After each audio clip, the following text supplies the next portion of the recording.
নমস্কার, আশা করি সকলে খুব ভালো আছো। মিষ্টি কথার রান্নাঘরের নতুন একটা রেসিপিতে সকলকে স্বাগত জানাই। আজকে বানাবো ফুলকপি আলু পোস্ত।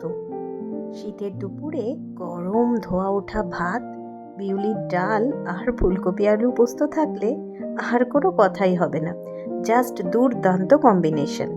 ফুলকপি আলু পোস্তটা আমি এমনভাবে বানাবো যাতে বেশ ঝরঝরে থাকে পোস্তটা। খুব বেশি ঘেটে গেলে আবার খেতে ভালো লাগে না কিন্তু। আমার প্রথম কাজ হচ্ছে পোস্তটাকে ভালো মতো করে পেস্ট করে নেওয়া। তার জন্য মিক্সচার গ্রাইন্ডারে নিয়ে নিয়েছি বেশ খানিকটা পোস্ত, 4টে বড় বড় কাঁচা লঙ্কা যাতে খেতে বেশ ঝাল ঝাল হয়, আর পরিমাণ মতো জল। খুব বেশি জল দিয়ে আমি পোস্তটাকে বাটবো না। পোস্তর একটা ঘন পেস্ট আমি বানিয়ে নিয়েছি। এরপরে কড়াইতে বসিয়ে দিয়েছি তেল গরম হওয়ার জন্য। তেলটা একটু গরম হয়ে গেলে আমি দিয়ে দিচ্ছি বেশ খানিকটা কালো জিরে ফোড়নে। দিচ্ছি সামান্য একটু হলুদ গুঁড়ো। এবার হলুদটাকে তেলের মধ্যে সামান্য একটু নেড়ে নেব। 30 সেকেন্ড মতো হলুদটাকে নাড়াচাড়া করে নেওয়ার পরে আমি দিয়ে দিচ্ছি কেটে রাখা ফুলকপি আর আলুর টুকরোগুলো। রেসিপিটা কেমন লাগছে সেটা আমাকে অতি অবশ্যই কমেন্ট করে জানিও। এবারে ফুলকপি আর আলুটাকে ভালো মতো করে ভাজা ভাজা করে নিচ্ছি। এই কাজটাতে অধৈর্য হলে কিন্তু একেবারেই চলবে না। ভালো মতো করে ফুলকপি আর আলুটাকে ভেজে নিতে হবে।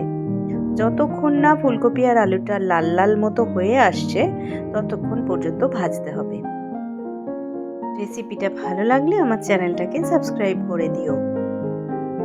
এখন কিন্তু ফুলকপি আর আলুটাতে বেশ সুন্দর একটা রং ধরেছে আর একটু নরম নরমও হয়ে এসছে।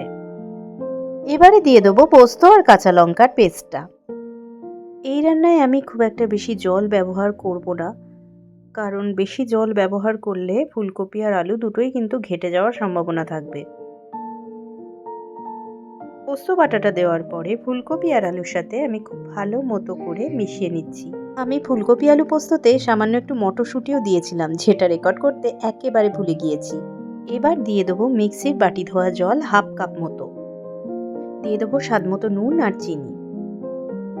দিয়ে দিচ্ছি দুটো চেরা কাঁচা লঙ্কা।